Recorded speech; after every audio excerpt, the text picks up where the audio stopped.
We're now going to look at the Abbyy program, which is another program that you will become very familiar with your time working here at ADS. Now, Abbyy is right up here. I'm going to double click and open it. Now, Abbyy, when it opens, will give you several options right off the bat. And depending on what you're doing, you might want to choose some of these various options. Now, as you can see, Scan to Microsoft Word, we don't use any of these first four scanning features. We do all of our scanning through Capture Perfect.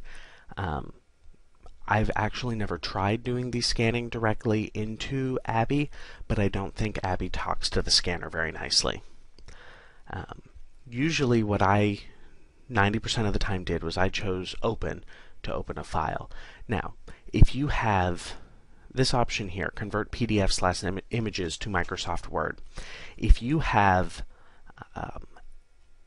a document that is all text, there's no images, there's no numbers, there's no, by numbers I mean math equations, there's no graphs, it's just straight up text, usually the Convert PDF to Images to Microsoft Word works pretty well. But most of the time we're going to choose Open here. And then we are going to pick our article wherever you had your article. We're going to go into New Scans. And we're going to pick How We Decide Chapter 3.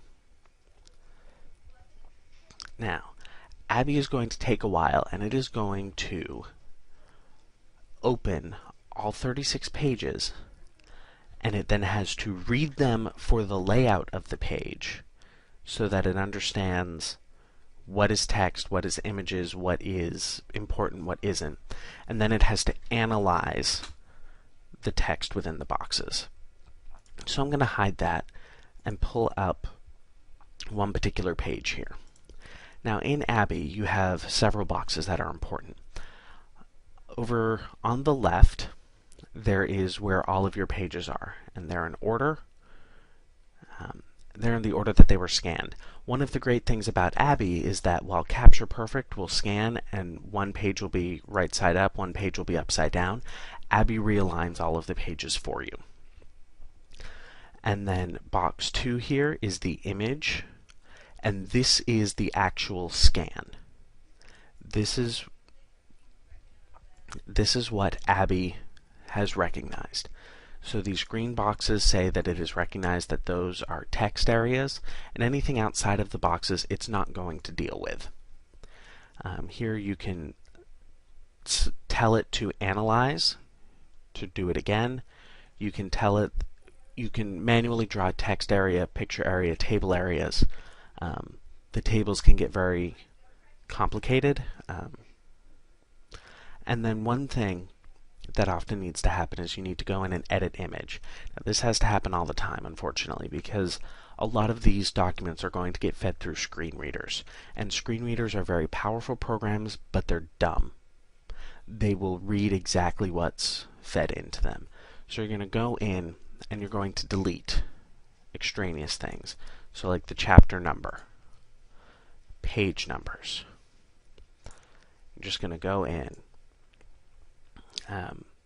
Most screen readers handle footnotes very well, so I usually leave those in if they're relevant like this. If they're just a reference, I usually take them out because all of the references will be contained at the back of the book in the references section. So then you go through and you delete all of the extraneous information, so all you have on this page is just the text.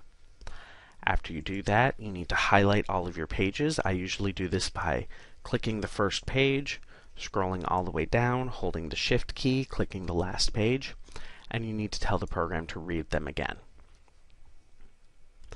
From that point, if you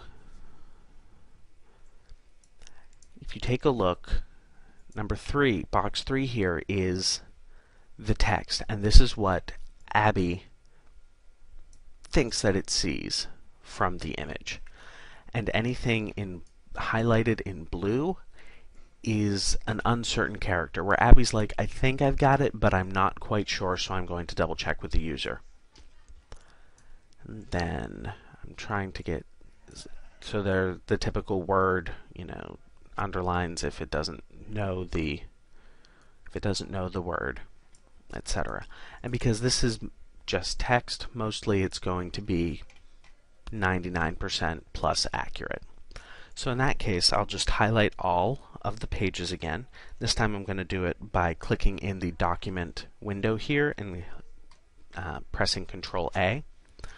And then you go to File, Save As, Microsoft Word document. It will pull the name of the file for you, and then you'll just click Save, and it'll save as a Word document. That is the basics of Abbyy.